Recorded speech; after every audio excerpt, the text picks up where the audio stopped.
हरित प्रभा समाचार आपके साथ मैं हूं राशि। आइए खबरों की शुरुआत करेंगे। ग्राम इटहा पहुंचे विधायक, मृतक परिवार से मिलकर शोक संतृप्त परिवार हो ढाढ़स बांधा। सिमरिया विधायक केपी त्रिपाठी भोपाल से आने के बाद सीधे इटहा पहुंचे, जहां उन्होंने मृतक राम प्रकाश यादव के परिजनों से मुलाकात कर शोक संतृप्त परिवार को ढाढ़स बंधाते हुए हर तरह की मदद का भरोसा दिलाया। गत दिनों राम प्रकाश यादव की गोली मारकर हत्या कर दी गई थी। घटना में शामिल एक आरोपी को पुलिस ने गिरफ्तार कर लिया है, वहीं दूसरे की तलाश जारी है। विधायक केपी त्रिपाठी ने कहा कि इस तरह की घटनाएं दुखद व अक्षम्य हैं। आरोपियों को बिल्कुल भी छोड़ा नहीं जाएगा। उन्होंने अधिकारियों से फरार आरोपियों को जल्द गिरफ्तार करने के निर्देश दिए। वहीं विधायक श्री त्रिपाठी ने कहा कि जो लोग लाशों पर राजनीति करने के आदी हैं, जनता उनके इन कृत्यों से भली भांति परिचित है। ग्रामीणों ने इस घटना के पीछे की प्रमुख वजह शराब की तस्करी को बताया है, जहां समूचा जिला जानता है कि किस सफेद पोश के शराब माफिया बनने के बाद जिले के हालात बेकाबू हुए हैं। कानून व्यवस्था बिगड़ी है। चारों तरफ मादक तस्करी का जाल फैलने के बाद हत्या, चोरी, अपहरण की घटनाओं में बेतहाशा वृद्धि हुई है। युवा नस्ल व समाज को बर्बाद करने के बाद यही बहुरूपीय घड़ियाली आंसू बहाकर भोले भाले लोगों को गुमराह करने का प्रयास करते हैं। इनके कृत्यों का माकूल जवाब समय आने पर दिया जाएगा।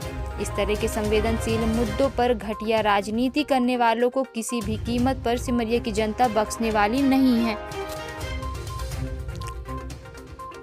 पीड़ित परिवार के साथ पूरी संवेदना के साथ हम और भारतीय जनता पार्टी का पूरा परिवार, पूरा प्रशासन, हम सब पीड़ित परिवार के साथ खड़े हुए हैं। पिछले दिनों जिस तरह से ये घटना हुई, शराब की अवैध अंधाधुंध पैकारी और बिक्री के कारण पूरे ज़िले में इस तरह की कई घटनाएं हुई हैं। चाहे वो त्योथर में घटना हुई हो जिसमें पैरे में डाल के लोग जला दिया गया था, चाहे वो गोविंदगढ़ की घटना हुई हो, और चाहे वो सिमरिया में बधरा परौहान टोला के एक लड़के का मर्डर हुआ था। ये सभी घटनाएं शराब पीकर हुई हैं। पूरी तरह से शराब की अवैध पैकारी इसके लिए जिम्मेदार है। और जो लोग पूरे ज़िले में शराब का गोरख धंधा, अवैध पैकारी चला रहे हैं, उनको जब लगा कि कहीं ये शराब की बात इस पे निकल के ना आ जाए, तो वो आ गए और इस गरीब परिवार, उनका धंधा है ये, ऐसे अकौनी में उन्होंने किया था पिछले चुनाव के पहले, और दो वहाँ हत्याएं हो गई थी, आत्महत्याएं हो गई थी, और आदिवासी परिवार को 353 में फंसाने का काम किया था। वही घटना यहाँ पे कारित करने की कोशिश थी, और हमारी और प्रशासन की ये चिंता थी, चूँकि इस बार वो विधायक भी नहीं थे, हमारी और प्रशासन की ये चिंता थी कि अब कोई घटना, कोई अनहोनी यहाँ पर ऐसा आक्रोश फैला के न होने पाए। और मैं पुलिस महकमे को, एसपी साहब को और उनकी पूरी टीम को धन्यवाद देना चाहता हूं कि इतने कम समय में उन्होंने गुजरात से गिरफ्तारी करके अपराधी को यहां ले आए हैं। दूसरा अपराधी अभी बचा है। हमारी लगातार प्रशासन से बात हो रही है, कोई भी अपराधी, किसी भी प्रकार के अपराधी यहां बख्शे नहीं जाएंगे। और शराब की पैकारी को मेरा ये अनुरोध है आईजी और एसपी और पूरे पुलिस महकमे से कि पूरे ज़िले में शराब की पैकारी बंद कराएं, नहीं आने वाले समय में ऐसी घटनाएं होती रहेंगी। सिमरिया की शांति पूर्ण रूप से कही जाए कि कहीं न कहीं कुछ लोग साजिश कर रहे हैं कि हाँ कुछ इस तरीके से माहौल बनाया जाए। ऐसे कौन लोग हैं जिस तरीके से घटना को अंजाम दे रहे हैं? वो लोग कह रहे हैं कि डर का माहौल है। निश्चित रूप से शराब माफिया को डरना ही चाहिए, चाहे वो अवैध बिल्डिंग बनाने वाले लोग हों, चाहे अवैध नालों पर अतिक्रमण करके, सड़कों पर अतिक्रमण करके, रेलवे की ज़मीन पर अतिक्रमण करके जो अपनी बड़े बड़े फार्म हाउस बना के तैयार कर लिए हैं, वो लोग कह रहे हैं कि डर का माहौल है।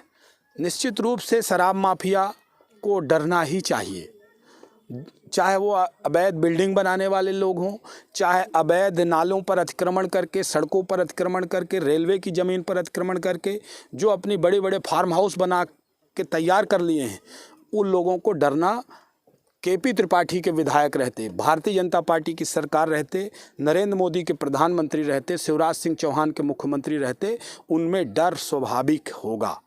क्षेत्र में अब लगातार आप जैसे विकास के कई कार्य भी कर रहे हैं, आज चूँकि या फिर आप विधानसभा से जैसे आप आए हैं तो पीड़ित परिवार से मिलने भी आए हैं, लेकिन इस तरीके से माहौल कुछ लोग बना रहे हैं, आपके खिलाफ माहौल बना रहे हैं कि जनता के बीच में ऐसा मैसेज जाए, जबकि अभी आपने आते ही आपने कहा कि कार्रवाई के लिए भी अधिकारी को निर्देशित किया गया, आरोपी पकड़े भी जा रहे हैं। देखिए, मैं शुरू दिन से एसपी साहब के संपर्क में था। जिस तरह से इनके परिवार को ये बताने की कोशिश की गई कि पिछले दिनों अपराधी कट्टा से पकड़ा गया था और उसको हमने छुड़वाया था, जबकि यूनिवर्सिटी थाने में वो अपराध पंजीबद्ध है और अपराधी उस प्रकरण में 3 महीने तक जेल में रहा है। इससे ये साबित होता है कि पूरा झूठ का पुलिंदा ये बनाया गया। तो कल ही हम आने के बाद, जहाँ तक विकास का सवाल है वो अपनी जगह है, लेकिन समाज में इस तरह के वातावरण को निर्मित करना और कल जैसे कोई घटना घट जाती तो फिर यही नेता लोग बैठ जाते कि उस परिवार के ऊपर 353 दर्ज करो, जो प्रशासन में अवरोध, जैसा अकौनी में किया था इन्होंने आदिवासियों के खिलाफ मुकदमा दर्ज कराने का खुद को बचाने के लिए, और फिर पुलिस ने इनको खंडवा से गिरफ्तार किया था। वो दिन भी उस समय भी चुनाव होने वाले थे और अब 2 साल बचे हैं चुनाव के लिए। तो ऐसे लोगों से मेरा अनुरोध है कि कृपया यदि आपको राजनीति में सफल होना है तो ये हल्के हथकंडे बंद करके लाश पर राजनीति, जिस लाश का सम्मान होना चाहिए उस पर राजनीति बंद करके ज़रा थोड़ा संवेदनशीलता दिखाएं, लोगों से जुड़ें। और सिमरिया की जनता ये सब समझती है, जानती है और इनके कारनामों से भली भांति परिचित है। इस बुलेटिन में फिलहाल के लिए इतना ही। अपडेट्स के लिए आप बने रहिए हमारे साथ। नमस्कार।